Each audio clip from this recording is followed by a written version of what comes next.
សម្បូរបងប្អូនពួកម៉ែមីបងប្អូនរបស់បេះលក់នេះនៅក្នុងជើងភ្នំសៃស្នំ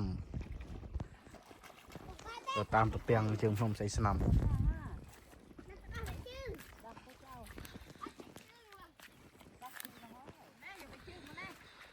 ទេសភាពស្រស់ស្អាតក្តៅទេសភាពស្រស់ស្អាតក្តៅ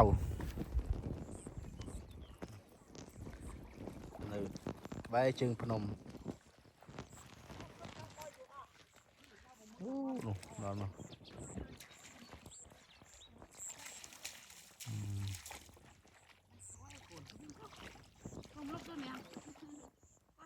មកលើមកយកវាមិនសំណំទេមកបានម៉ាននៅលើមកសិតតែតទូឆាត់ដើបេះលក់អើស្រុកខ្មែរតទូឆាត់ដើបេះលក់